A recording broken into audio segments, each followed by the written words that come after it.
buenas noches, señoras y señores. Bienvenidos a otra edición del Péndulo por Unicanal. Hoy les proponemos 3 temas. Ya estamos con nuestro primer bloque de invitados, el doctor Euclides Acevedo, Mario Paz Castain y el doctor Rubén Ramírez Lescano. Conocen profundamente de diplomacia y con ello vamos a hablar acerca de lo que tiene que ser la diplomacia paraguaya los próximos 5 años, a partir del 15 de agosto de este año. Vamos a hablar con ellos, por supuesto, acerca de la embajada, el traslado de la embajada paraguaya a Jerusalén. ¿Estuvo bien, estuvo mal? Con ellos enseguida vamos a tener la opinión de ellos. Otro tema que vamos a enfocar se refiere al caso Messer y Lavallato en Paraguay, con los fiscales del caso, René Fernández y Hernán Galeano. Y el último bloque vamos a discutir sobre otro tema realmente importante: ¿qué pasa con los abusadores de jóvenes en nuestro país? Más de 600 jóvenes dieron a luz en el 2017 como consecuencia de abuso sufrido. Jóvenes, chicas entre 10 y 14 años en la República del Paraguay. Según los registros, vaya a saber cuánto sería el subregistro. Vamos a hablar con el ministro de la Secretaría de la Niñez, Ricardo González, y la fiscal adjunta Teresa Martínez sobre este tema. Después de la pausa ya estamos con nuestros primeros invitados.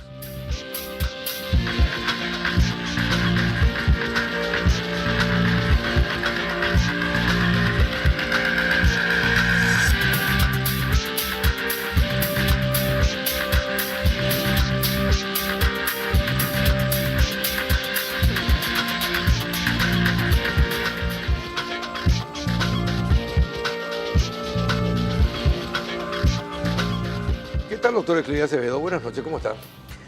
¿Qué tal? Muy bien. Una vez más me tendiste un ardito. ¿Por qué?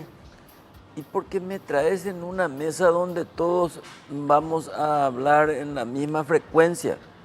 Entonces el programa se va a tornar... Vamos a ver si hablan todos en la misma frecuencia. Espero que no.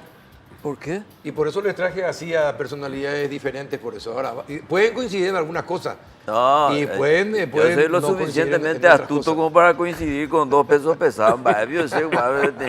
Bueno. Te peso gallo. Bueno, está bien. ¿Qué tal, doctor Paca? ¿Está ahí? Muy bien, un placer estar contigo y con los compañeros Euclides, el doctor Rubén Ramírez, un placer. Y bueno, dispuestos a compartir y a de repente disentir si hay que disentir. ¿Qué tal, don Rubén Ramírez? ¿Cómo anda? Un placer, muy bien. Muchas gracias por la invitación Gracias y por oportunidad de aceptar. compartir con tan importantes exponentes de la diplomacia y de la cultura política y de tradición paraguaya. Hoy Mario Audo le dijo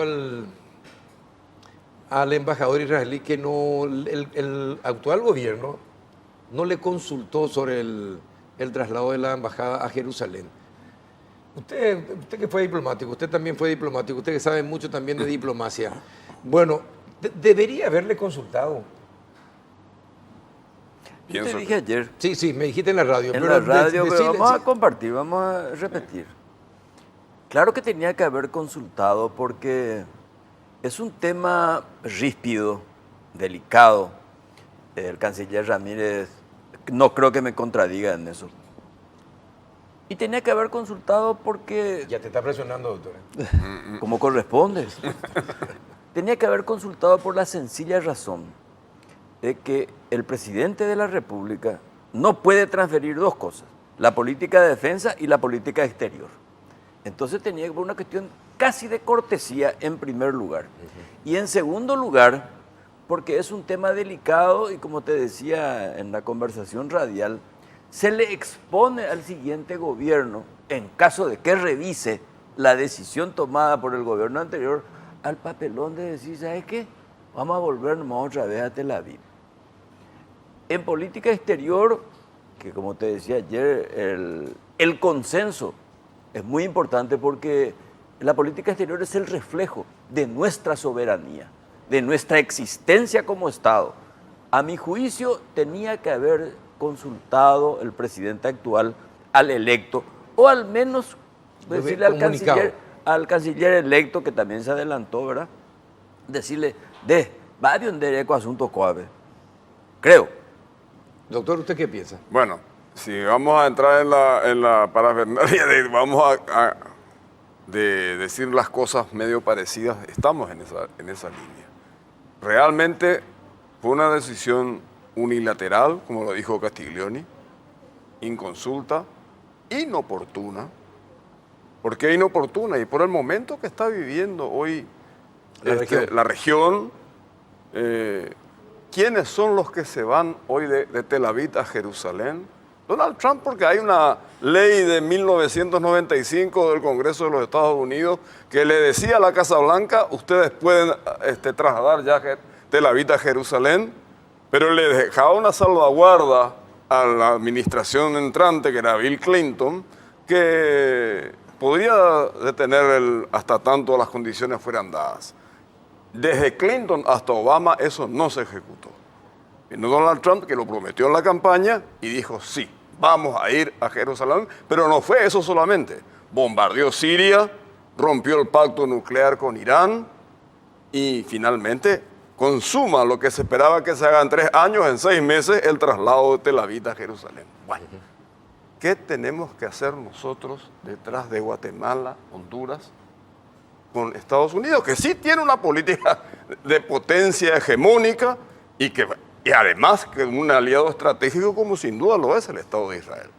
Nosotros también tenemos lazos históricos indelebles con el Estado de Israel y con la comunidad judía, con el pueblo judío. Es admirable su lucha, pero eso no tiene nada que ver en el contexto de una decisión trascendental, porque no es lo mismo trasladar la capital del Brasil, de Río de Janeiro, a Brasilia, que casi es una cuestión operativa o administrativa, que trasladarte la vida a Jerusalén, que es una cuestión de peso, de gravitación internacional, que nos pone en medio del escenario de un conflicto que a la larga o a la corta no se sabe cómo se va a resolver. Hay una idea de Naciones Unidas de los 2 estados, pero evidentemente que estamos en un camino a lo que nos exponemos gratuitamente. En resumen, coincide. Coincide. ¿Y usted, doctor Ramírez? Coincido con ambos. Realmente, para no ser tan aburrido, agrego algunas cuestiones, algunas reflexiones que son importantes. La decisión que adopta el gobierno, que está en toda la facultad de hacerlo, es una ruptura de una tradición de la diplomacia paraguaya de buscar permanentemente el equilibrio con 2 naciones con las que tenemos relaciones diplomáticas de muchos años. Para nosotros la relación con Israel es sumamente importante.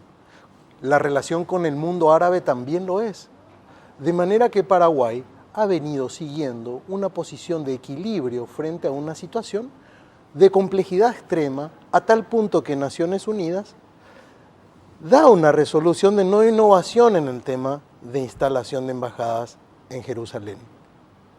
Hay problemas de orden político, hay problemas de orden de seguridad, hay problemas de orden económico y sobre todo de orden religioso que genera fanatismo y como consecuencia el terrorismo.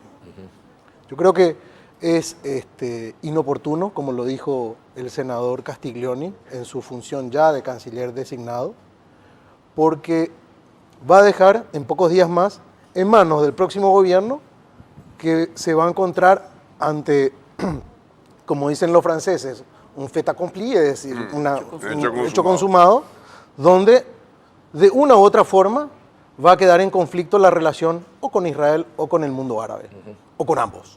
Ahora, pero así directamente, hoy parece que el conflicto se va a trasladar al Estado palestino, a los palestinos, ¿no?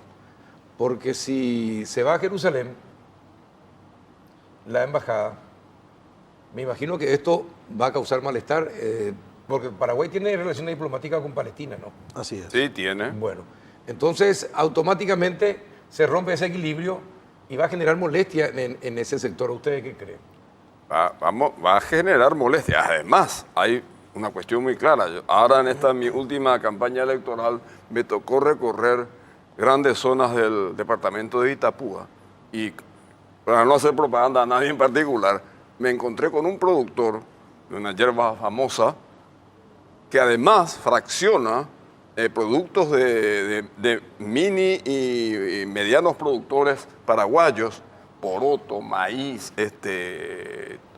todas estas pequeñas producciones de granja casi, que él las fracciona y las envasa al vacío y las exporta a más de 17 países del Medio Oriente, entre ellos Irak, Irán, Líbano, Siria. O sea, estamos enviando comercio internacional, valor agregado podría haberse de afectado, productos no tradicionales de nuestra exportación. Entonces, aparte de todas las relaciones que tenemos, aparte de las importaciones que nosotros también hacemos del Medio Oriente, del petróleo y de las demás cuestiones que anexas a todo esto, bueno, y si faltara alguna cosa más, nosotros necesitamos como país mediterráneo salir de este claustro de estos dos grandes vecinos súper proteccionistas que tenemos e integrarnos al mundo con todos. ¿Por qué vamos a ser parte de una historia y no integrarnos con todo el mundo? Ese es la el parte tema comercial central. se puede ver afectado. Puede Podría ser verse afectado y después tendremos que entrever, y ahí yo quiero escucharlo a Euclides, porque él tiene siempre información muy Y bueno, calificada escuchémosle. ¿Y usted, doctor, qué sobre piensa? por qué se originó esto. Hay cosas confesables y otras absolutamente inconfesables. De todas maneras, comercialmente nos afecta. Pero el conflicto árabe-israelí es un conflicto milenario. Sí. Que si uno no entiende eso, o sea, esto va desde la época de Nabucodonosor, que se mastica el templo, se lleva a los judíos por 60 años a Babilonia, viene el persa y retorna encabezado por Zorobabel, recuperan el templo. Más bien, ponte con Ana. Entonces, la cosa es como, además atendé bien. Decía don Elías Saba que en el Paraguay hay que hablar siempre con aquellos que su apellido comienza con A. Abdu, Astruner y Epifanio. Epifanio, Astruner y Abdu. Sí. El presidente electo es de origen árabe. Ese es un tema no menor porque va a ser objeto de una presión de la comunidad árabe paraguaya e internacional. Y yo puedo hablar con cierta autoridad moral, todo el mundo sabe, no es ningún secreto que yo estudié, viví en Israel, soy un gran defensor del Estado de Israel, pero no de la parte esa agresiva, casi xenófoba, sino que con esa que busca, no la repartija forzada y formal de Berlín en la Segunda Guerra Mundial, sino Jerusalén como una convivencia también pacífica, eterna e indivisible de las tres religiones monoteístas. Porque a mí, cristiano, me interesa Jerusalén. A un islam, ni qué decir. Y también a los hebreos. Finalmente, Jesucristo, ¿a dónde entró? Cabalgando sobre un burro, con laureles. En Jerusalén, triunfal, Sí, allí. sí, así mismo. Y bueno, y para los mahometanos tiene... Y para los judíos ni qué decir. Jerusalén fue siempre... Entonces, si nosotros no incorporamos en el análisis eso, vamos a equivocarnos. Por eso es que necesitaba haber sido meditado, reflexionado y analizado sobre las ventajas comerciales. Finalmente, vos como canciller, ¿qué es lo que defendía? Los Quiero intereses agregarte- comerciales. Los intereses del país. Pero aquí no solamente hay cuestiones vinculadas al comercio, hay cuestiones vinculadas a la seguridad Ese. nacional. Ustedes saben que en el año 1970, la primera embajada de Israel que fue atacada fue en Asunción, que murió la esposa del primer secretario, Sí, me acuerdo. Sí. hirieron a la secretaria de la embajada y consecuentemente hubo una serie de otros eventos que se siguieron en ese. Es decir, No le buscaban a Menguer. yo no conozco los términos que condujeron al actual gobierno a tomar esta decisión, pero aún cuando puede haber rentabilidad comercial, rentabilidad económica, siempre hay que reflexionar sobre estas otras variables que hacen a un equilibrio de relaciones. Si nosotros vemos en el sistema de Naciones Unidas, el mundo árabe vota unido y siempre se impone. Por eso decía que el Consejo de Seguridad tiene una resolución de no innovación en esta cuestión. Canciller, te quiero hacer una pregunta, si me permitís, Carlos. Sí, adelante. ¿Por qué el gobierno actual y en particular su canciller no salió a explicar No hizo las ningún razones comentario. de este Es más, traslado? ayer rehusó comentar. Sí, se rehusó ¿Por comentar. qué? No quiere hablar del tema. Don Baere, Desconozco y nos sorprende, porque nos sorprende a los paraguayos, a quienes observamos la política internacional, porque es un tema, como bien señalaba el presidente electo, es un tema muy delicado. Sí, súper. Es un tema sensible, es un tema que atañe a muchas cuestiones inherentes a la diplomacia paraguaya, que tiene que evaluar qué va a hacer después de esta decisión agregaría ya un elemento. o aplicación ya Yo te adoptada. agregaría un elemento, la seguridad internacional, que quizás por ahí, esto ya hacemos castillos en el aire, pero por ahí podemos barruntar, imaginar que podría haber venido la decisión de este gobierno. Aparte de los lazos personales que sabemos que Benjamín Netanyahu, el gobierno tiene con el gobierno de Horacio Cartes. Y esa relación hay que preservarla, es decir, la buena relación con Israel. No estoy hay que en contra de eso, pero preservarla. digo, Sí, exactamente. el tema de la seguridad Por el tema de la internacional. seguridad, justamente, Israel es uno de Lógico. los mejores países que colaboran en materia de seguridad con los gobiernos. Ahora, Pero además las Ahora- denuncias que hay sobre la triple frontera, que puede, yo no sé, por eso que yo te decía el tema de la información de inteligencia, hay investigaciones que hizo el Congreso de los Estados Unidos con consultoras, hay otros informes que hablan de que se manejan un subestado prácticamente de lavado de dinero, y bueno, quizás esa situación emergente que financia a los grupos terroristas, y eso está en la información pública, eso no lo estoy inventando yo. Si es una exageración, si no es una exageración. Bueno, pero esas son las cosas que debería informar nuestra Cancillería. Claro, Bueno, pero Mario, estas cuestiones son de Estado, a lo mejor se puede contar todo, se puede contar la mitad, pero acá hay que también, decir algo. Mario, acá también, perdón Carlos, acá también conviven mezquitas, conviven sinagogas, Sí.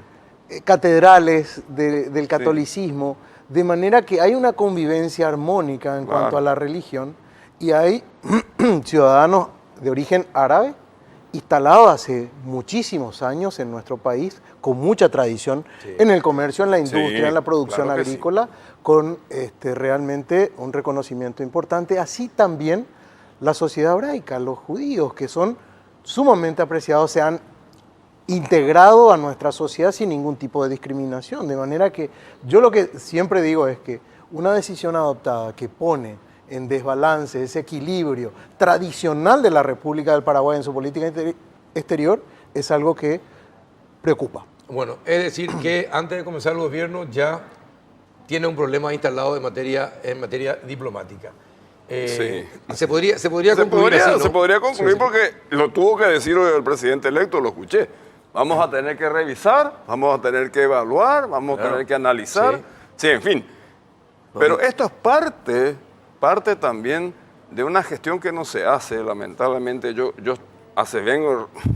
trato hace mucho tiempo de decir que la política internacional debe ser una política de Estado dirigida por el Poder Ejecutivo, porque constitucionalmente nuestro diseño constitucional le atribuye al Poder Ejecutivo la dirección del manejo de las relaciones exteriores, pero tiene que ser de una forma participativa, sobre todo en los grandes temas que vamos a enfrentar, que fue lo que decía al inicio de tu programa, Carlos. Nosotros tenemos temas trascendentales como Itaipú, Yacyretá, ahora estos y otros más, que Pero aquí- necesitamos que haya una Pero apertura te y una pregunto- participación yo de te los pregunto sectores. una cosa, doctor, teniendo en cuenta cómo está integrado nuestro Congreso, ¿vos crees que hay mucha gente capaz de entender el tema que vos estás señalando? Yo No, creo pero que honestamente hablando. No tienen la más puta no idea, tiene por salvo eso. excepciones. Exactamente. No nos engañemos Entonces, tampoco. claro, entonces, ¿de qué? Por eso es un tema interesante, porque ¿de qué consenso uno va a tener con gente como dice el doctor Euclid, que no entiende nada de diplomacia Bueno, o de pero relaciones exteriores? para eso están... Y que encima son capaces de decidir. Eso un poco, me parece que para mi gusto es un poco peligroso. Un poco porque peligroso. Vos le preguntás, dame la definición de geopolítica a muchos parlamentarios, ¿cuántos te pueden responder, doctor? Unos cuantos. Unos cuantos. Y soy generoso, soy clemente en el lenguaje. Pero de todas maneras, hay que buscar para este tipo de cosas. Y el canciller sabe, la política de equilibrio requiere legitimidad. Absolutamente. Y la legitimidad se obtiene por el consenso. Y el consenso no se obtiene si no hay información compartida. Y la información compartida del Estado es a través de la información y la Claro. noticia. Entonces, aquí hay un problema de vuelta de comunicación. comunicación. de Sí, uno lo de que los no se poderes del habla se Estado. imagina, Porque y entonces entramos... muy educadamente dice Castiglioni, hubiera sido conveniente. Es lo que en resumen decía, vaya tipo no por anduiche. Eso es lo que dijo en un lenguaje diplomático. Estos son diplomáticos. Yo puedo decir lo que me canta el culo, pero ellos no. Estos dos son demasiado refinados. Está usando de nuestra inocencia. No, estaba usando de nuestra Pero inocencia. es así, en la práctica es así como dice el doctor Acevedo. Es absolutamente. Lo que sucede es que una cuestión es que se adopte, restando un tiempo suficiente en el que uno pueda contemplar cuáles son los beneficios de tamaña decisión y entender, bueno, la justificación de esta decisión está respaldada por tales y cuales Claro, condiciones, por ejemplo. Pero no, antes de irse, emprender una decisión de esta naturaleza a menos de 60 de 90 días. días de marcharse de este gobierno. Pero ese es el problema de esa transición de 3 meses. Es muy Es largo. muy largo. Es Es muy largo. un motivo más para que no dejemos más con fechas ciertas los plazos constitucionales, porque ahora, hagamos una extensión desde hasta... Doctor, ya está el problema. Ya tiene un problema, antes de iniciar el gobierno ya tiene un problema el nuevo gobierno en materia diplomática. Pero si tuviera que... ¿Cómo sale el problema? Eso ya vamos a tener que preguntarle a Castiglioni y al señor Mario Abdo en los próximos días cómo piensan salir del problema. Para saber, ustedes si le pudieran aconsejar, ¿qué sería lo mejor? Yo creo que el diálogo es lo fundamental. Creo que hay que dialogar con las partes, hay que buscar una salida que sea constructiva en nuestra relación con Israel. Es una decisión que muchos países la han revisado, inclusive Estados Unidos, después de haber tomado un gobierno republicano esa decisión y heredado en un gobierno demócrata. Sí. Y entender cuáles son las condiciones sobre las que se construye esta decisión del presidente Horacio Cartes. Pero también hablar con el mundo árabe y hacerle comprender de que estamos en un escenario de coyuntura heredada que hace que tengamos que sentarnos todos a encontrar una solución, como siempre promovió históricamente en la relación israelo-palestina. Pero fíjate vos, en este barrio convivieron por años. Este se llamaba Barrio Palestina, Sí. donde convivían judíos y árabes de la mejor manera. Nosotros no podemos romper esa tradición. No va a ser fácil revisar una posición asumida. No va a ser fácil. Yo creo que aquí lo que hay que dar explicaciones a los amigos árabes. Los israelíes ya no, porque bueno, el hecho está así, ellos hace rato quieren. Y bueno, habría que ver a nivel internacional. No tenemos la potencia que nos hubiera gustado para decir, señores, que Jerusalén Oriental le pertenezca al mundo árabe, pero los israelíes dicen, esto es indivisible. Entonces es difícil. Ya dije que tenía zapato chino, a ver. Entramos en un zapato chino. ¿Qué significa un zapato chino? Y el zapato chino no vos calzar 40 y tenés que ponerte 30. Yo como Michigan, yo uso 37 ahora, yo calzo 40, para ver si ando un poco peor. Lo mismo me queda bien. Buenísimo. Pero está bien. ¿Y usted qué piensa? ¿Qué consejo le daría? Ellos hablan del diálogo por sobre Y todas no las hay cosas. muchas herramientas más, porque sería un papelón realmente a los 6 meses o a los 8 meses. No, Volver. volvamos a Tel Aviv porque nos equivocamos o porque nos fuimos consultados. Yo creo que eso, imaginar una cosa así me parecería que sería imposible. Pero sí estoy de acuerdo, hay que poner una posición muy clara de restablecer el equilibrio, restablecer ese equilibrio perdido, porque no, ahora prácticamente vamos a formar parte de un segmento de la historia, o de un gran segmento de la historia, pero no vamos y tenemos que explicarle a la otra parte que nosotros vamos a comprometer nuestra voluntad de hacer las cosas que veníamos haciendo desde hace mucho tiempo, la vamos a seguir haciendo e inclusive mejorarla. Y si por si acaso se alterase excesivamente el orden establecido dentro de la nueva situación de la sede de la embajada, bueno, ahí podría en un tiempo prudencial analizarse nuevamente si vale la pena o no restablecer la medida. Mario, más que nunca, un embajador político en Israel. Basta de gente que... O sea, yo le quiero mucho a Goldenberg, a Meyer y a McHaver, pero no hay peor cosa que mandar un judío como embajador a Israel. Meyer creo que no era judío. Y tiene que mandar un goy, un político peso pesado. Imagínate vos, tiene que saber manejar el tema. Es experto en seguridad, experto en geopolítica, algo de historia tiene que saber, o Sí, si no, sí, sí. se va a perder ahí. Aquí tenemos un buen candidato. Buen candidato, buen candidato. Por ejemplo. Sin duda. ¿Por qué me querés poner vos No, a la pero yo les explosión? comento esto con una con un Fundamentación reconocimiento fáctica e firme histórica, de ¿no? tu Porque perfil. si fueras canciller te pediría que me envíes al consulado de Marsella, entonces estoy ahí en la Riviera Francesa. Sería fantástico. Bueno, pero está bien. Dejamos este tema Sí. porque se me va el tiempo. El nuevo gobierno, 3 puntos que debería tener en cuenta en el primer año. ¿Cuáles deberían ser en la relación diplomática? Usted que fue canciller, comenzamos con usted. Sí. Lo primero y fundamental es tener una línea clara de cuáles son las prioridades en la agenda regional primero. Tenemos una región con turbulencias económicas, con turbulencias desde el punto de vista de políticas en el Brasil, con las próximas elecciones en octubre, la situación y condición de Lula, con corridas del dólar en Argentina que pudieron pararla ahora, pero que de una u otra manera va a afectar a nuestro país, ya sea en el comercio, ya sea en el turismo, con una devaluación importante del peso. De manera que a nivel regional, Brasil, Argentina, Chile, Bolivia, Uruguay son países claves en esta relación. Pero no menos clave es Estados Unidos, no menos clave es el acuerdo con la Unión Europea, y no menos clave es nuestra relación con Asia-Pacífico. Es decir, tenemos que tener una mirada global donde se priorice el enfoque de la política exterior. En el segundo elemento y en el mismo nivel están las binacionales.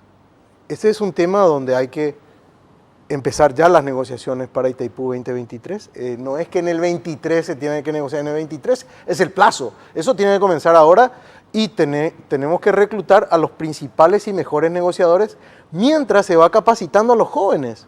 Pues dentro de 5 años, lo que tienen hoy 35 van a tener 40 y se van a sentar en esa mesa de negociación. De manera que también esa es una prioridad sustantiva que tiene que ser discutida políticamente para tener una posición que sea lo suficientemente fuerte para que no la tuerzan y flexible para que no sea rota. Perfecto. Doctor. Este programa, El Péndulo, la política exterior paraguaya, precisamente porque busca el equilibrio, tiene que ser pendular, es decir, moverse de acuerdo a los intereses nacionales, no por la codicia ni delirios virreinales de nuestros vecinos. Mercosur, consolidar el Mercosur, pero rescatando siempre la autonomía del derecho a la bilateralidad. Punto número 1. Punto número 2, hay que entenderse con los Estados Unidos. Aliados, no vasallos. Y tercero, el Asia. El Asia es un mercado fabuloso. Yo revisaría sinceramente el traslado, ese sí me parece importante, el traslado de Taiwán a Pekín. Sí. ¿Por qué? Porque hay intereses comerciales. Porque finalmente... ¿No puede ser los dos con los dos? No se puede. No se puede. Porque además No te van a Taiwán permitir, hace rato está en la política del hogar común. ¿Se acuerdan con negoció años en 10 años? mayor, sí. No, no. O sea que... El mayor inversor en China es Taiwán. Y el Banco Sí. Común de Información en materia de seguridad. El Banco Común en materia... Lo cual va a suponer que si no tenemos servicio de inteligencia no nos va a servir para nada los conocimientos parciales que tengamos de lo que pasa en la triple frontera o acá adentro. Las agencias de inteligencia que operan en el Paraguay no saben con quién hablar y tendrán que hablar con el canciller, pero el canciller previamente tiene información previa. O sea, seguridad, economía y diplomacia, o sea, la convivencia y el equilibrio. Nadie va a hacer discurso por la fraternidad. Es el asunto de cuánto me das vos por la exportación que yo te voy a dar. Y es importante... Intereses. Claro, Las intereses. relaciones internacionales Intereses. son relaciones de interés convergente. Yo pediría, como dirigente político, en este momento, le pediría al gobierno entrante envío inmediato de las notas reversadas ya secretaria al Congreso. Se tiene que estudiar, se tiene que saber qué es lo que se negoció, qué es lo que se pactó en el entendimiento. Creemos que son cosas razonables, creemos que son cosas positivas, pero que se exhiban los documentos, que se los sometan al Congreso y que no estemos en la voltereta esta de Yacyretá, que estamos desde 1992 con unas célebres notas reversales que recuerdo las enseñanzas de ese gran canciller del Paraguay, don Luis Ramírez Wendner, que nos decía: saqué del cajón después de 3 años de la Cancillería las notas reversadas y las envié demandando con eso y el Congreso las rechazó porque decretaba prácticamente la hegemonía argentina en la conducción de Yacyretá. Y eso hasta ahora, bueno, entonces, hasta ahora hoy sigue. Entonces es una cuestión fundamental esa. 2, lo que señaló el canciller Ramírez, Itaipú, armar. Yo no quiero hablar de selección nacional porque voy a abocar. La de Chiqui. la de Chiqui, no. La del Tata Martino. Hay que armar una muy buena selección de personas que estén interesadas. Por eso hablaba de la política de Estado participativa. Que se integren sectores políticos con capacidad e idoneidad para resguardar los verdaderos intereses del Paraguay. Y coincido también con Euclides, pero un punto fundamental. ¿Qué hacemos con el Mercosur? ¿Cómo lo cambiamos? ¿Cómo le reasignamos una nueva vitalidad? ¿Cómo hacemos que este Mercosur funcione? No puede ser que vamos al puente San Roque y nos pasamos 10 horas para cruzar de Encarnación a Posados o viceversa, de acuerdo a los vaivenes de la economía de cada lado. No funciona el Mercosur ni desde el artículo 1. En muchas cosas sí, pero en estas trascendentales no. Entonces hay que sentarse a poner las cartas sobre la mesa y a tratar de defender ahí las cosas que son básicas, traslado, transporte. No puede ser que todavía en el siglo XXI tenemos que andar abriendo la valijera, pasando por la impericia o la negligencia del funcionario que te dice, paso la barra, la cédula no está bien. Estamos en otro tiempo. Perfecto. Ahora, por último, ¿qué se hace con Venezuela? Hay que darles la libertad. Nosotros somos respetuosos de lo que tiene que hacer cada Estado.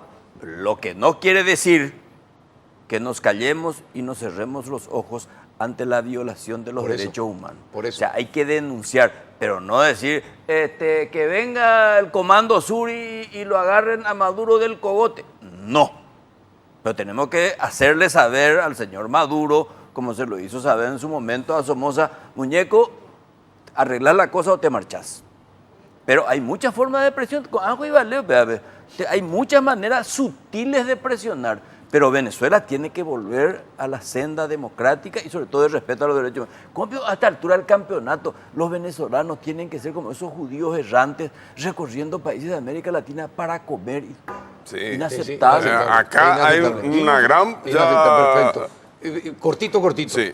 ¿Qué se hace con Venezuela? Con Venezuela, imponer condiciones de recuperación democráticas inmediatas, a tratar de hacer que esas sanciones como las aplicaron arbitrariamente al Paraguay se apliquen realmente para restablecer el orden democrático en Venezuela, la crisis humanitaria y social que padece ese pueblo hermano y que no debe seguir sufriendo y que si no viene de la cooperación también de los Estados Unidos, porque allí está también una gran parte de la historia que no se deciden a cortar ciertos vínculos de interés que hay también perdidos por ahí. Preguntar a los tejanos. Y entonces, son 8.000 estaciones de servicio. Tiene que ser una cooperación internacional destinada a restablecer, porque cuando nosotros nos acordamos de nuestra propia dictadura, acá tuvo que ver mucho Raúl Alfonsín, tuvo que ver mucho el espíritu democrático que había en la región, y eso al final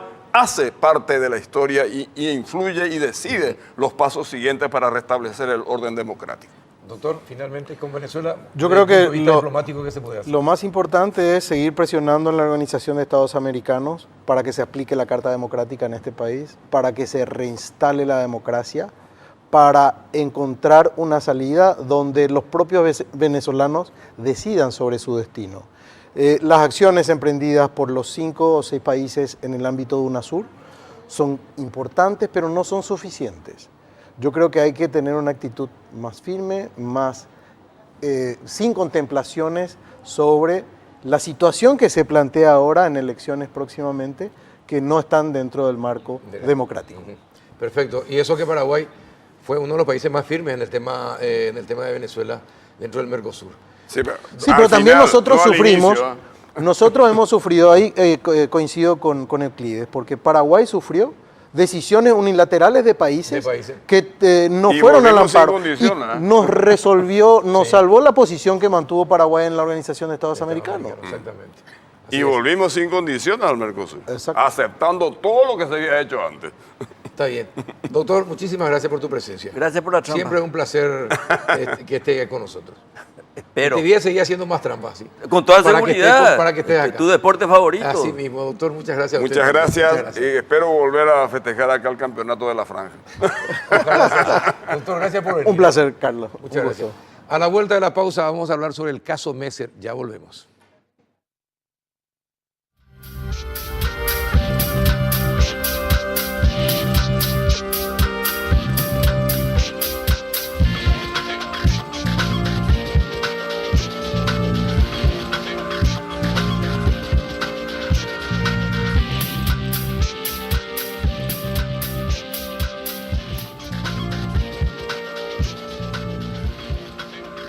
Ya estamos en el segundo bloque con el doctor Hernán Galeano, fiscal del caso Messer, por llamarlo así, ya se dio a llamar así. El doctor René Fernández pidió disculpas, tuvo que ir de urgencia a un sanatorio acompañando a su esposa, así que estamos con el doctor Galeano. Gracias por venir, doctor. Buenas noches, Carlos. Buenas noches a la teleaudiencia. Gracias a usted por la invitación y las disculpas en nombre de mi compañero que tuvo un inconveniente a última hora. No, no se preocupe. Es comprensible su ausencia en este caso. Bueno, ¿cómo está el caso? Hoy saltaron algunas cosas que, a ver si podemos entender. Que lo primero, se le recusa a un juez uno de los integrantes o uno de los investigados, pero que está en situación de rebeldía. No se presentó, pero presentó una acción a través de su abogado. Así es. Se declaró también en estado de rebeldía a 3 personas el día de hoy, ¿no? O se pidió que se declare en estado de rebeldía a 3 personas. ¿Cómo está el tema y por qué pasó todo lo que pasó hoy? Bueno, primero, Carlos, quiero aclarar que no soy el único fiscal de la Sí, causa. sí, sí, Somos sí. 3 fiscales, el doctor René Fernández, la doctora Liliana Alcaraz, que es un equipo conformado por la fiscal adjunta Alba Cantero. Y hoy se dio la situación de que fue convocada la audiencia para la fijación de medidas cautelares y se presentó solamente el abogado de Juan Jiménez Viveros. Sí, y no se presentó el Jiménez Vivero, pese a que está notificado debidamente, y presentó una recusación contra el juez actuante, que es el abogado Humberto Tazú, por supuestamente hubo vicios en la notificación para dicha audiencia, o sea que se notificó en forma extemporánea, fue lo que alegó, y se pasó la causa a una... ¿Por qué se le dio trámite? Hablábamos hoy con René Fernández en Radio 1 de Marzo, Sí. y él explicaba que no se le podía dar trámite a un pedido de una persona que no se puso a disposición de Lo la que pasa justicia. en ¿Cómo nuestro se sistema de entiende? enjuiciamiento no admite la litigación en ausencia. Sí. Él debería presentarse y someterse al proceso para poder solicitar o presentar dichos requerimientos Claro, ante ni el siquiera a órgano través de un jurisdiccional. abogado puede hacerlo, ¿no? No puede hacerlo si no está citado debidamente y debía comparecer. Sí. Y ni siquiera ha justificado su incomparecencia. Entonces, se le dio igual trámite, pese a que se podía haber resuelto las El cuestiones rechazo, urgentes, sí. como la declaración de rebeldía, porque el fiscal René Fernández se constituyó en la audiencia y solicitó la declaración de rebeldía ante la incomparecencia de los mismos. Sí. Sin embargo, se sorteó y recayó en otro juzgado a cargo de la jueza Griselda Caballero. Casualmente. Sí, casualmente. Y ella ya resolvió la rebeldía de los 4 imputados, incluido del Juan Pablo Jiménez. Darío Messer, su hijo, Dan Pero Messer. te pregunto como abogado, y si le Sí. pudiera explicar a la audiencia, ¿cómo es posible que se admita un pedido irregular, de manera irregular? Lo que pasa es que los escritos de recusaciones se le debe dar trámite. Y ¿Sí o sí? Sí o sí. El juez de alzada, en este caso, es el que debe resolver si es inadmisible o si es procedente. Ya el que se va a expedir es el juez de cámara respecto a la admisibilidad o procedencia de esa presentación por el abogado. Ujú. Bueno, ¿y en cuánto tiempo se expiden? Y no existe un plazo procesal realmente para que la Cámara lo resuelva. Debería ser inmediatamente. Pero por de pronto a ustedes no cambia nada porque finalmente la doctora Griselda Caballero Así es. realizó cumplió con el pedido de ustedes. Cumplió y lo que crea es el efecto de la suspensión del proceso y prescribe, interrumpe la sanción penal. Ahora, y el hecho de que ella esté siendo investigada por el jurado de enjuiciamiento, ¿es motivo de recusación también? La verdad que no es motivo de recusación. ¿No? No es motivo, ya hay precedentes respecto a eso y no hay motivo de recusación por estar denunciado ante el jurado o que haya un enjuiciamiento en el jurado.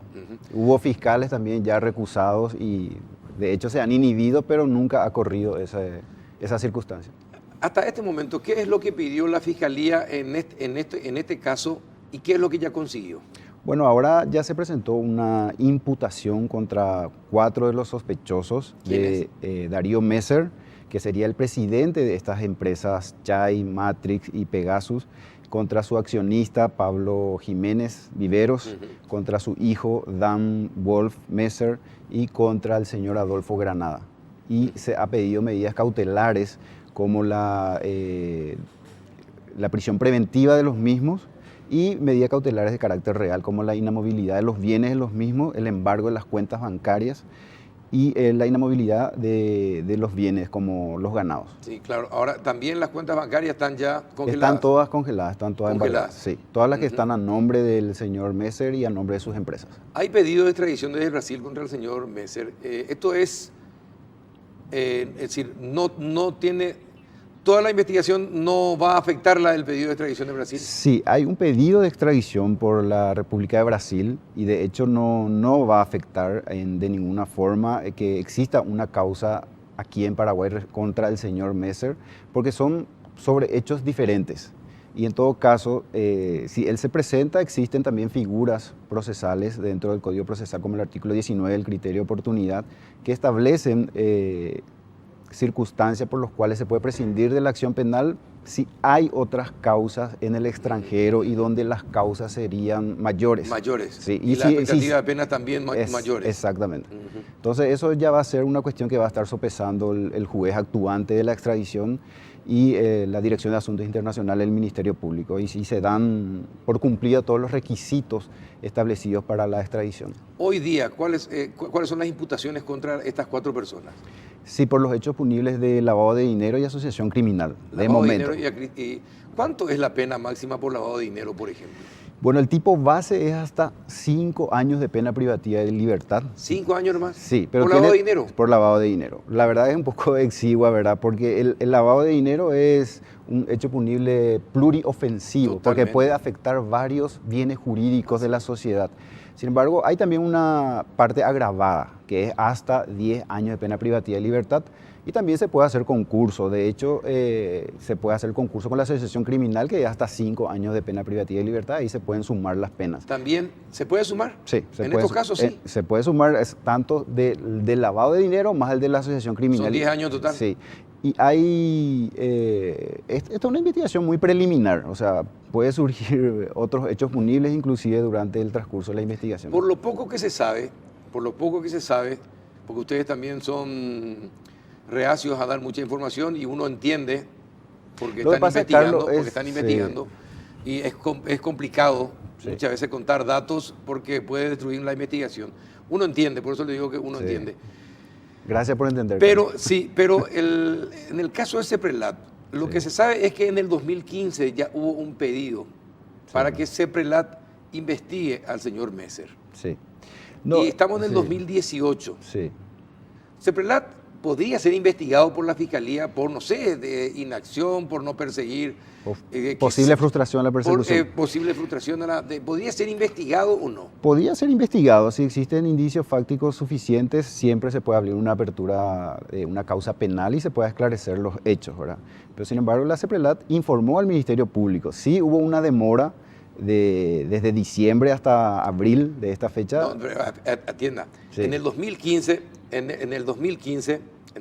ya se hizo un pedido para investigarlo. Sí, hubo un pedido, pero eso implica una investigación financiera y eso puede llevar su tiempo a la CEPRELAT. 3 años. Y hay que preguntarle al ministro de la CEPRELAT cuál es su mecanismo y su protocolo. Yo sé que estuvieron ya en diálogo fue convocado justamente por esto, por la fiscal adjunta Alba Cantero. Sí. Y él hizo su descargo en esa oportunidad, pero no fue confidencial. Yo la verdad que no supe qué fue. Y si ustedes están en el caso, ¿cómo es que no saben? Lo que pasa es que nosotros nos abocamos al objeto de la investigación de esta causa en particular. Como vos sabrás, Carlos, en menos de un mes ya hicimos 9 procedimientos de allanamientos. O sea, nosotros nos abocamos completamente a los hechos que se les indican a estas personas y ya esos asuntos ya dejamos en manos de los superiores. O sea que no podemos estar desviándonos nosotros en esas cuestiones. O sea, para eso están los superiores que están estudiando el caso.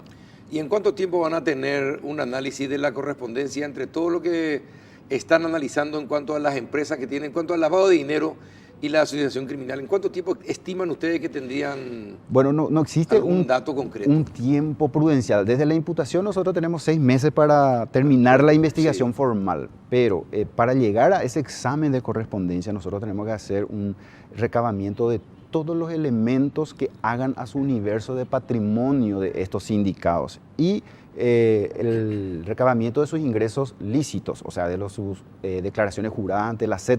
Y tenemos que hacer ese examen de correspondencia y de hecho ya hay indicios de incongruencia, o sea que no se justifican de prima facie, o sea, en estado de sospecha, que no se justificarían los bienes que posee el señor Messer y de hecho acá en Paraguay.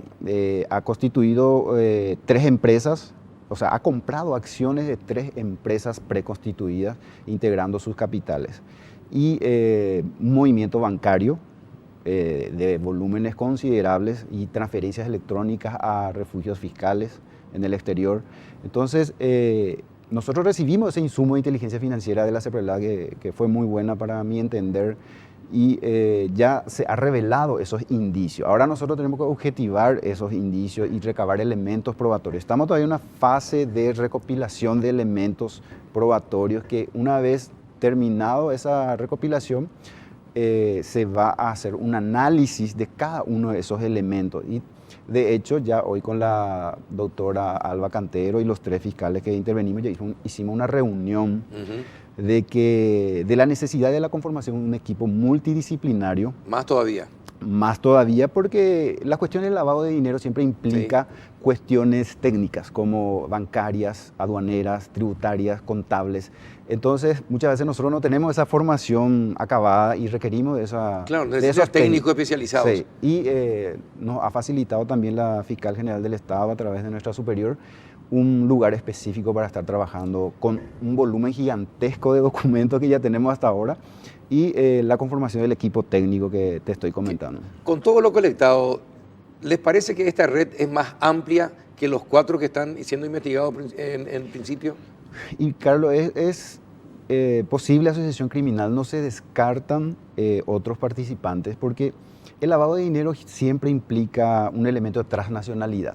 O sea, pueden haber otros participantes en otros países y de hecho nosotros vamos a estar activando cooperaciones internacionales para recabar esos informes y no se puede descartar de ninguna manera que pueda existir otros participantes en grado de sospecha. Ahora, ¿qué tipo de operaciones realizaba y si es que puede contar, por lo menos como ejemplo, aunque no sean, no digan nombres de las empresas, que demuestren esa falta de correspondencia en sus movimientos económicos y que sí hacen sospechar de un fuerte lavado de dinero?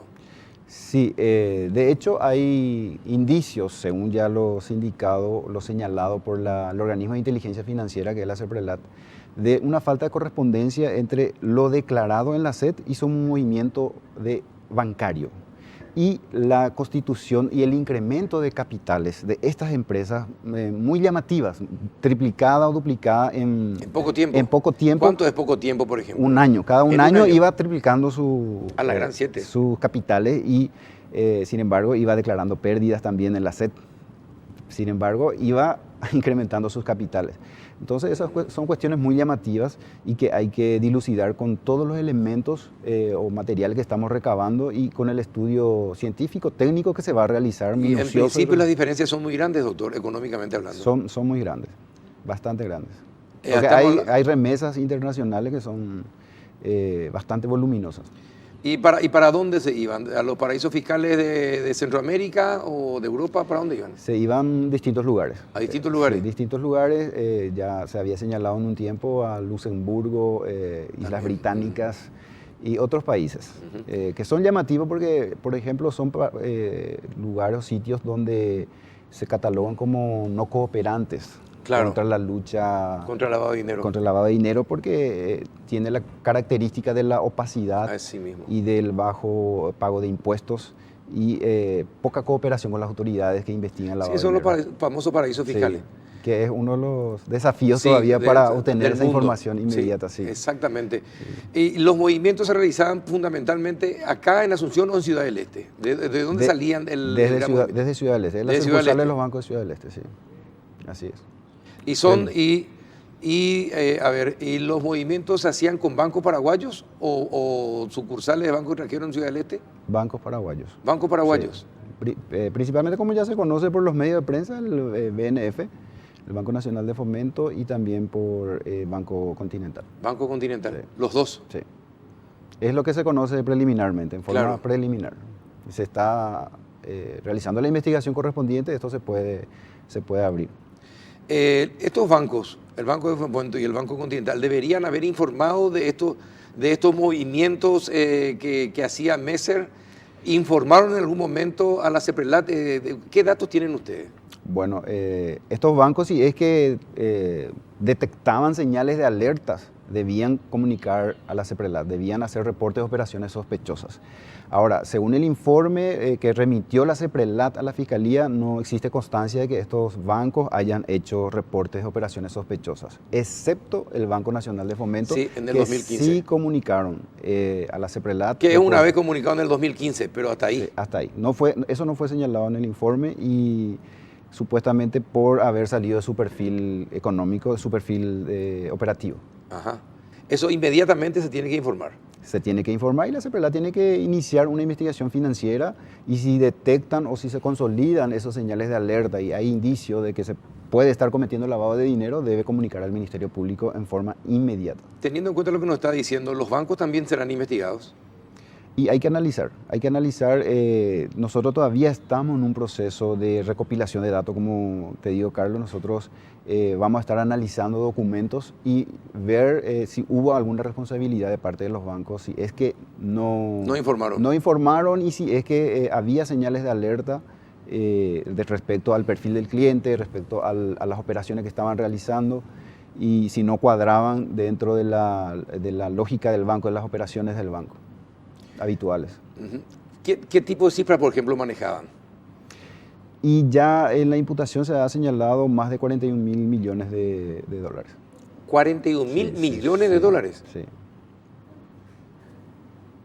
Bastante número. Super millonario. Sí. Sí, son números muy voluminosos. Sí, increíble. Sí. Y bueno, van a tener mucho trabajo, doctor. De hecho, sí. Es una causa muy compleja. Tiene el elemento de la transnacionalidad, como yo te comenté ya.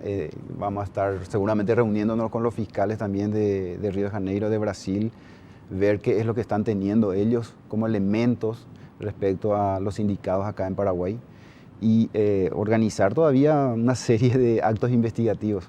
Sí, mire, me deja pasmado, Sí. me deja anonadado. La cifra que me dio es increíble para un país como Paraguay, Sí. que pueda mover suficiente cantidad de plata y que son remesadas finalmente al exterior.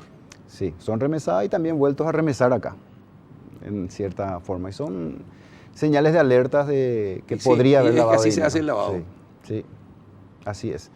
Y realmente también realizaba compras de acciones, como ya te mencioné, y la constitución de sociedades, inversiones aparentemente en ganadería, y en la constitución de sociedades e inversiones. Pero de todas formas tendrían que tener un movimiento increíble en todas sus empresas para producir semejante cantidad de movimiento de 41 mil millones de dólares. Sí, por eso ¿En cuánto tiempo? Se tiene que hacer, y desde el 2013 Desde el 2013. el 2011 se constituyó la sociedad. Sí. Y desde el 2013 estaba operando. Por eso hay cuestiones muy llamativas en los números. Entonces, a ver, de acuerdo a lo que está diciendo, inmobiliarias, escribanías, abogados, bancos, posibles financieras, casas de cambio, ¿todos van a tener que ser investigados, doctor? Y siempre y cuando haya un indicio de que han participado y si hay elementos contra ellos, no quepa la duda que van a ser investigados. O sea, la ciudadanía debe quedar tranquila de que sea quien sea, acá va a ser investigado si hay elementos o indicios fácticos suficientes contra esas personas. No hay ciudadanos de primera ni de segunda en un Estado de Derecho. Perfecto. Doctor, te agradezco muchísimo tu presencia. Me dejaste pasmado. No, en serio. Ojalá puedan llegar a buen término con la investigación y aclarar definitivamente este caso. Ya no tenemos que permitir que estas cosas sigan ocurriendo en nuestro país. Así es, Carlos. Sobre todo lo que el lavado de dinero es muy dañino a las instituciones democráticas de un país y es pluriofensivo, como decía, porque afecta a varios bienes jurídicos. Así mismo. Y perpetúa los bienes jurídicos precedentes que generan esos bienes. Entonces, la Fiscalía va a poner todo de sí, toda la responsabilidad y la seriedad para realizar la investigación como corresponde y tomar las decisiones que corresponda a derecho. Bien. Éxito, doctor, en la Muchas investigación. gracias. Mucho éxito. Muchas gracias. Increíble. 41.000 millones de dólares movió desde el 2011 hasta el 2018 Darío Messer y su empresa. Eso es lo que se sabe en principio. En principio. Vamos a la pausa. Después vamos a hablar de otro caso también sumamente impactante, el abuso contra menores en Paraguay. Ya volvemos.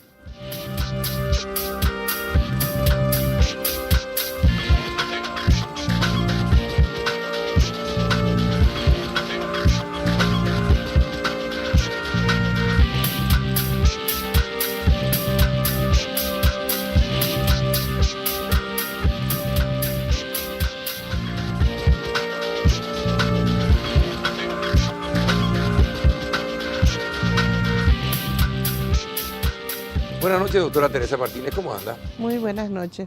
Gracias por venir. A ustedes por la invitación. ¿Qué tal, don Ricardo González, ministro de la Secretaría de la Niñez y la Adolescencia? ¿Cómo anda? Muy bien, muy buenas noches a usted y a su teleaudiencia. Bueno, después de hablar con usted me asusté por los datos que estuvimos hablando en la radio. Y cuando hablo con usted también, doctora, siempre me asusto por el tema de trata de personas y todo lo que usted investiga. Y los datos son realmente preocupantes de el abuso que se comete contra las niñas y las jóvenes en Paraguay. Realmente es una cifra, para preocuparse, una cifra alarmante, ¿verdad? Sí. Nosotros manejamos estos datos estadísticos de fuentes oficiales, así como el servicio Fonoayuda que tenemos y fuentes también del Ministerio Público en relación al número de casos y sobre todo en cuanto a las edades también. Dígale a la gente, por favor, a la teleaudiencia, ¿cuántos casos de abuso en el 2017 se denunciaron y se comprobaron? Nosotros tenemos un total de 2.267 casos relacionados a abuso en niños, niñas y adolescentes. Sí. Tenemos 1.015 casos de víctimas directas que fueron objeto del abuso en sí y indirectas 1.267 que son los hermanos o algún otro niño también que convive en el mismo hogar que el abusador. Esa es la definición que tenemos. También hicimos un ejercicio muy interesante como para poder establecer geográficamente cuál es el lugar en el territorio nacional donde más casos de abusos tenemos y el Departamento Central es el Departamento Central, punto crítico. Y Asunción, ¿verdad? Asunción tiene 199 casos y el Departamento Central 493 casos. Y de los municipios donde mayor casos se registran, tenemos al de San Lorenzo, Lambaré, Villa Lisa, Mariano Roca Alonso, Ñembú. Esos son los municipios donde mayor caso de abuso se registran y se reportan del servicio 147. ¿Y cuántos casos terminan de embarazo y cuántos nacimientos por abusos al año? Bueno, el manejo que nosotros tenemos en relación a estas cifras y el servicio 147 es de aproximadamente en la franja de edad de niña, que nosotros establecimos una edad de entre 12 a 14 años, esa es la franja para esta cifra que nosotros manejamos, y tenemos anualmente un promedio de 882 casos más o menos, 882 casos, que es lo que se da. de esta situación, bastante complicada y compleja también. Y un total que maneja el Ministerio de Salud de embarazos entre niñas y adolescentes es de 20.000, un promedio anual que se viene registrando. ¿Adolescentes hasta cuántos años son? 17 años. Hasta los 17. Sí. ¿Y de niños de 10 hasta? 17. Esa es De la franja 10 a 17. anual de 20.000 20.000 embarazos. Sí. ¿Y qué se puede hacer así, doctora? ¿Qué se puede hacer de la Fiscalía para castigar a los abusadores, que generalmente, lastimosamente también, son parte del entorno familiar? Claro, en un 80% de los casos de abuso sexual en niños se da en ámbito intrafamiliar, ¿verdad? O personas muy 80%. próximas, sí, o personas muy próximas. Tenemos un 20% que pueden ser personas extrañas, ajenas, pero es lo menos, ¿verdad?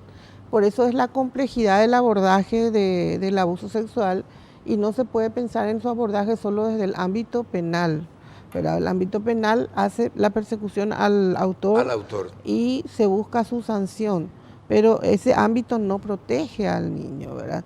Las medidas de protección se dan desde el ámbito de la jurisdicción especializada y del Sistema Nacional de Protección que está manejando la Secretaría de la Niñez. Por eso que se interactúa entre todas las instituciones, de lo contrario no se da respuesta a esta problemática, ¿verdad? ¿En cuántos de los casos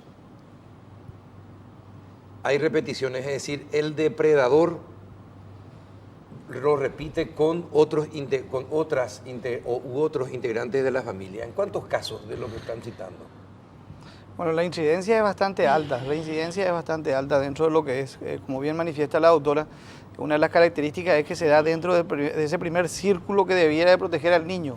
¿Cuál es el primer círculo? ¿Padre, padrastro, hermano, hermanastro, tíos, primos? Si hablamos de abuelos. De ese nivel de parentesco, nosotros también tenemos esa franja en cuanto a las personas que cometen este hecho. Y en primer lugar tenemos más casos de padrastros identificados como abusadores, en segundo lugar los padres, en tercer lugar los tíos y después vecinos, hermanos. En ese orden va la escala de los casos, pero el padrastro es el que mayor es el mayor depredador en estos casos. Mayor depredador, como mencionás, de la situación de abuso en niños y niñas. ¿Cuánto? A ver, yo le había preguntado al doctor y él yo le había preguntado en qué nivel socioeconómico se da mayores casos de abusos. A ver si le dice a la teleaudiencia, doctor, en qué estrato.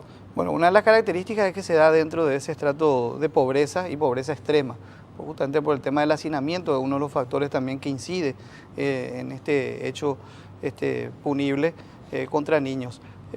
Es justamente el lugar donde siempre reforzamos nuestras campañas y estamos trabajando de manera comunitaria también en esos barrios de escasos recursos y en esos sectores también de escasos recursos donde tenemos que llegar para poder prevenir por sobre todo esta situación y no tener que lamentar, como es lo que habíamos conversado. ¿La Fiscalía cómo aborda todos estos temas, doctora? Bueno. Porque esto no es solamente los abusos, como dice el ministro de la Niñez, en las casas.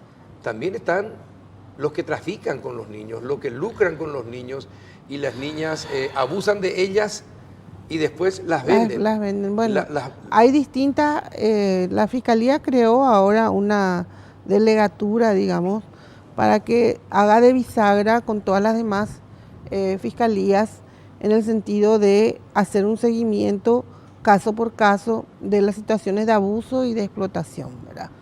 La explotación sexual, solamente la explotación sexual está penalizada. La explotación como explotación por sí sola no está penalizada, ¿verdad? Que puede darse de distintas maneras.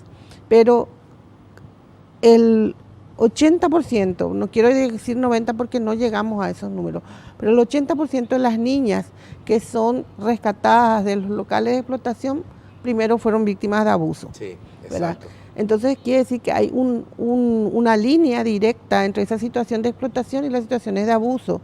Y el abuso se da o en el ámbito de la familia o en el ámbito de la colocación familiar del criadazgo, ¿verdad?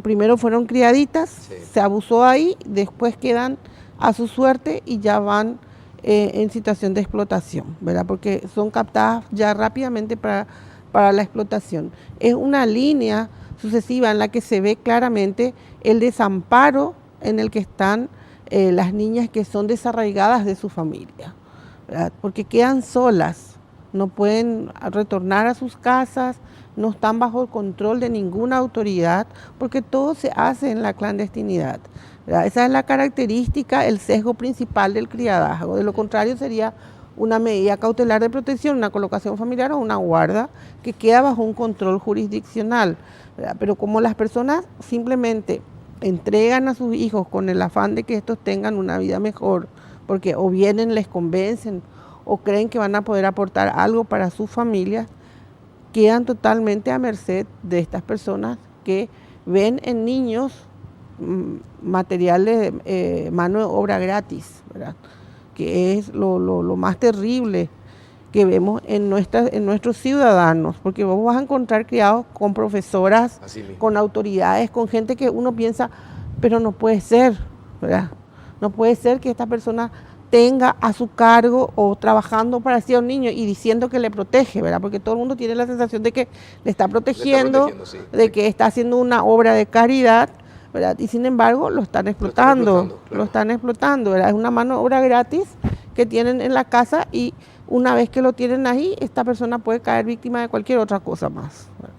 Entonces, lo que nosotros buscamos es precisamente esa detección temprana de estas situaciones, y cuando llega al Ministerio Público ya llegó tarde, porque nosotros entramos sobre los hechos consumados. Nosotros no somos un órgano de prevención, sino de reacción al hecho ya ocurrido. Estamos, si bien lo ideal sería que se prevengan estos hechos, porque una vez que el daño está, ¿verdad?, es mucho más difícil rehabilitar, reintegrar, recuperar a esta víctima, sí, ¿verdad? Mire que yo conozco casos de niñas que a los 13, 14 años ya forman pareja y ya viven en pareja. Sí. Y encima, es lo más común. Sí, encima son permanentemente golpeadas por sus parejas también. Y entonces la situación se complica mucho más, porque hay casos en donde finalmente el único sostén de ella es ese abusador que le está golpeando y que abusa de ella todos los días, ¿verdad? Y hubo un caso, y ahí sí me preocupa muchas veces la actuación de todo el sistema que debe proteger a las niñas y a los niños de los abusos. Hay gente al que se le dice, está ocurriendo tal cosa y no, es feriado, entonces no puedo hacer nada, ¿verdad? Y no hacen nada. Estamos hablando no solamente de la Fiscalía, estamos hablando del Defensor Público también, estamos hablando de otros sectores. No, porque es feriado, entonces no se puede hacer nada. En esas condiciones yo creo que se tiene que revisar también quiénes son designados para enfrentar esta situación, porque es inconcebible, doctor, usted que es fiscal, los protocolos el sistema no te señalan hoy es feriado. Yo no puedo saber, mire, tener en el ámbito, para saber cuántos años en la de administración tiene. de la justicia, los servicios de urgencia están permanentes, o sea, 24 horas, los 7 días de la semana. En el ámbito penal hay una unidad de guardia, tanto en atención permanente pero como eso es los papeles nomás, doctora. No, lo que pasa es que tal vez no se hacen los reclamos o el hincapié, el funcionario tiene que hacer. Totalmente. ¿Verdad? Tiene que hacer, que si no lo hace y no se reclama otra vez, es como que la gente también acepta y tolera esa inoperancia, ¿verdad? Porque acá hay que reclamar fuertemente cuando la autoridad no hace, porque el servicio está instalado, ¿verdad? En el sistema de justicia, cuando menos, ese servicio 24 horas, y yo sé que en la Secretaría también hay una situación similar para los casos de urgencia. Ahora, para obtener la documentación, para obtener todo lo que vos necesitas para presentar en un proceso, por supuesto no lo vas a poder hacer, pero esa es una excusa muy baladí para que un defensor no actúe. Nuestro problema principal en todo este proceso de atención lo estamos encontrando mucho en el defensor del niño, ¿verdad? Sí. Porque como que son, más que defensores del niño, son defensores públicos entogados y que solamente quieren actuar formalmente y no como la ley dice. Son los representantes auténticos de los niños, más todavía en estos procesos en los que los padres mismos o los que son representantes legales de los niños son los que los están agrediendo.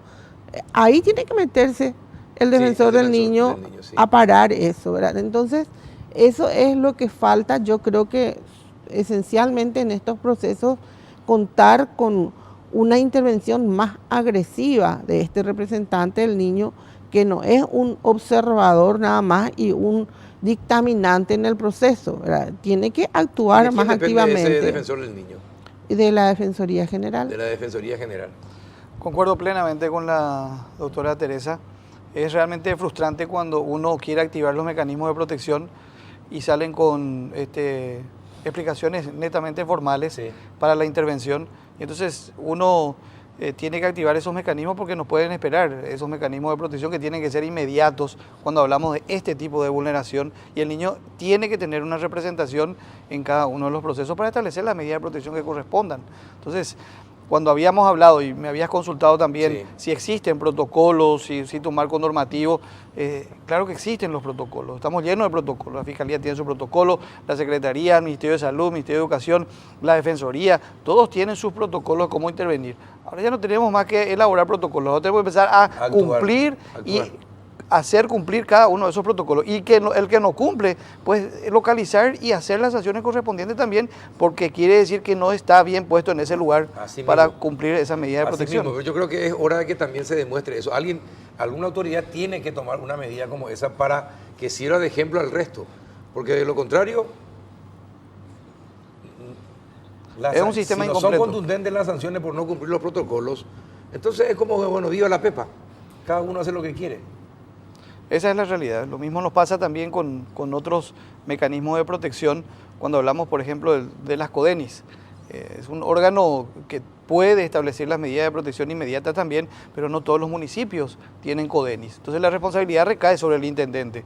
Pero ¿qué pasa? No hay ninguna sanción específica dentro del código a aquel intendente que no instale su CODENI o que no disponga de los recursos necesarios para que esa CODENI funcione. Entonces el sistema está huérfano de algunos ejes fundamentales para que estos sistemas de protección realmente se consoliden y puedan llegar de manera oportuna. El gran desafío que tenemos todos dentro de este mecanismo de protección es justamente la prevención. Y para prevenir, todas las autoridades tenemos que actuar efectivamente. Ustedes saben que ese es un problema, la ley, ¿por qué no presentan un proyecto de ley que se estudie en el Congreso y que sea enviado por usted como ministro de la Niñez, por la Fiscalía General del Estado y por la Defensoría? Y bueno, está en estudio un proyecto de ley que busca modificar ciertas cosas, pero el de nosotros, Roja, creo que nosotros tenemos ese otro sobre la imprescriptibilidad del abuso. Lo que pasa es que nosotros tenemos un código que no se cumple. Y vamos a cambiar la ley porque no se cumple la ley. O sea, tenemos un afán legislativo. De la falta de cumplimiento del código? Y muchas de las autoridades que tienen que cumplirla. Este tema que mencionó nomás un punto. Dentro del sistema de protección está la CODENI. La CODENI es, dentro del sistema, uno de los más fundamentales porque está en el gobierno más pequeño, en el gobierno que tiene la intervención directa, que es el municipio, ¿verdad? Y si a ese intendente no le importa, ¿verdad?, no hay una sanción en la ley. Lo que habría es que sancionar o buscar unos mecanismos administrativos para obligar a que eso se cumpla.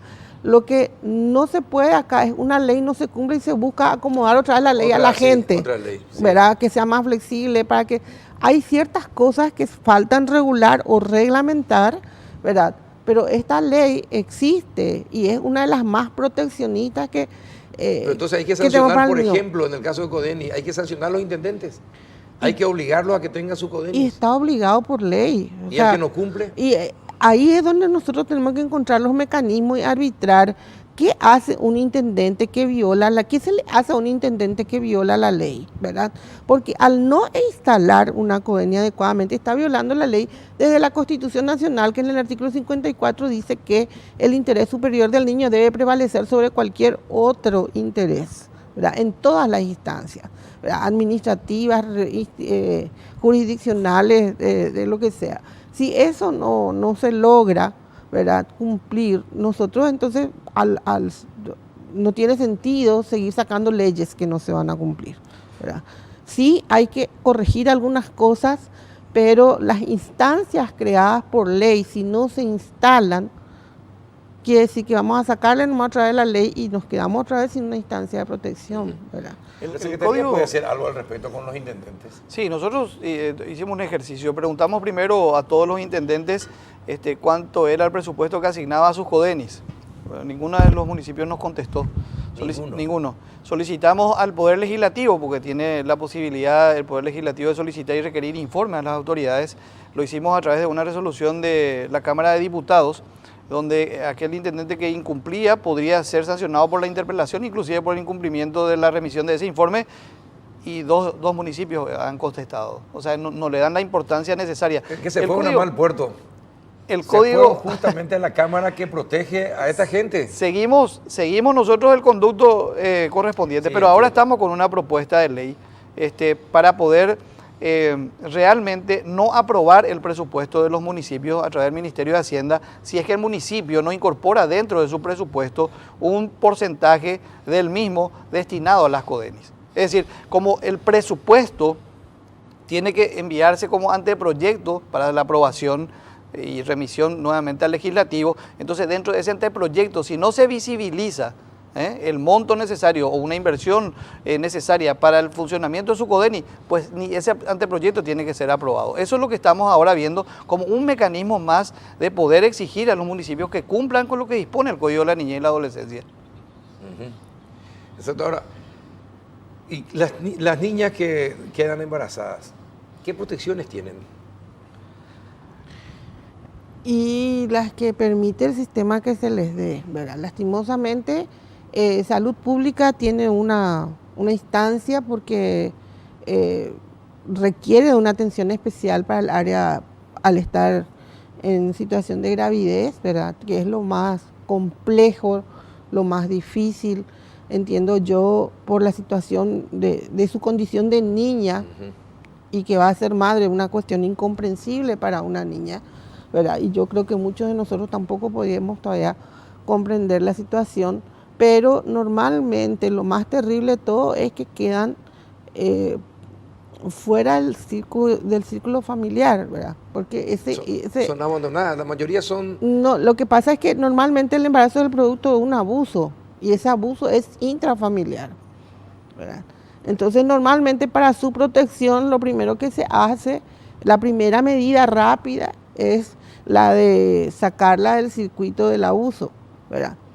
Hasta que se hagan todas las evaluaciones, los estudios, si ella puede o no retornar a su misma familia o a la familia ampliada, ¿verdad? Pasa un proceso de institucionalización. Pero acá hay que establecer una planificación de vida después de la niña como víctima, y una planificación de vida tanto para la niña víctima como para el hijo, ¿verdad? Claro. Entonces, eso implica crear nuevos programas de atención, donde estos programas de atención tienen que sobrepasar el tiempo, tienen que sobrepasar gobiernos. Acá estamos hablando de una planificación de vida, de 2 vidas. Claro, entonces, se están estableciendo estos programas, se están identificando la necesidad de estos programas, se está proyectando la instalación de estos programas conforme a estas cifras que estamos compartiendo hoy con ustedes, ¿verdad? Entonces, ¿qué piensan ustedes como de que se le permite parir a las niñas abusadas? ¿Qué piensan ustedes al respecto? ¿Se les obliga prácticamente? ¿Qué piensan ustedes al respecto? Bueno, hay un problema legal, un problema social, se debe debatir, ¿verdad? Pero hay un problema que nuestra ley establece la protección de la vida desde la concepción, ¿verdad? Y tenemos el interés superior del niño y ahí tenemos confrontados 2 niños, el niño concebido y la niña que está en estado de gravidez. Y la situación de que tendría que haber una decisión médica, ¿verdad?, para que se pudiera interrumpir un embarazo. Esa es una de las alternativas de las posturas. Pero hasta hoy yo no he encontrado un solo dictamen o una sola postura médica que diga esta niña corre serio riesgo de vida llevando adelante este embarazo. porque eso sí sería una decisión médica que avalaría una decisión judicial de interrumpir un embarazo. Son cuestiones que habría que debatirlas y a mí me parece muy cruel que una niña de 10 años tenga que fallecer porque no soporta dar a luz, un parto, ¿verdad? Y si es saludable o no, yo creo que los médicos tienen que debatir fuertemente el tema de cómo es que le hacen tener un parto normal a una niña, ¿verdad? Con todo lo que eso significa en sufrimiento, en desgaste físico, en dolor, ¿verdad? Porque ya de por sí el abuso es malo. Ahora, hay una cuestión muy compleja en nuestra legislación sobre la situación de estas dos vidas, ¿verdad? Y no es nada fácil la decisión que se tenga que tomar. Es para debatirlo. Es para debatirlo, hay que mirar las cosas y yo creo que acá también tiene que haber un sinceramiento por parte de la medicina en nuestro país. Sí, pone o no en riesgo, ya tuvimos la experiencia de la niña en Capiatá que estuvo internada 20 días, ¿verdad? Y igual tuvo un parto ahí y falleció estando hospitalizada, ¿verdad? O sea, ¿cómo es que no se puede prever una situación del riesgo de vida que corre esa niña y quién va a tomar la decisión de que esa niña viva o no, ¿verdad? Entonces, son cuestiones muy complejas y muy delicadas. Fuerte, son cuestiones muy fuertes. Sí. Que hay que debatirlo sí o sí hay y que con la mayor sinceridad y sin prejuicios en lo posible, porque si vamos a poner prejuicios, ya sea de cualquier tipo, vamos... Esta realidad, esta cifra que manejamos, amerita ese debate, ¿verdad? Sí. Nosotros somos muy respetuosos del marco normativo, la Constitución Nacional también, que protege la vida desde la concepción, pero hay casos puntuales, que son los que menciona la doctora, donde tienen que ser analizados caso por caso y de acuerdo a las circunstancias también. Y el rol realmente de los profesionales médicos dentro de este tipo de situaciones es clave y es vital, ¿verdad? Totalmente. Entonces, miren, les agradezco que hayan venido, pues es un tema para seguir debatiendo, por lo menos 3, 4 programas sucesivos, si es que se puede. La última pregunta, doctora, solamente si tiene el dato. ¿Cuántos abusadores fueron condenados? Los números no tengo, pero ya bastantes. ¿Bastantes? Muchos, en casi todos los casos. ¿Cuánto tiempo generalmente son? Y en la medida que va aumentándose las sanciones, las penas son mayores. Son mayores. De donde éramos penas de 3 años o 2 años, ahora estamos teniendo penas de 18 años, de 12, porque se van también articulando otros hechos más que comprenden el abuso, ¿verdad? Perfecto. Para precisar esa cifra que preguntaste, hay un estudio que realizó la Dirección de Estadística, Encuesta y Censo del Poder Judicial y en un promedio de 5 años tienen 2.000 condenas. 2.000 condenas. En un periodo de 5 años. Bueno, debería darnos vergüenza como sociedad escuchar estas cifras. Debería darnos vergüenza. Es para reflexionar. Que tengan buenas noches. Hasta el próximo miércoles.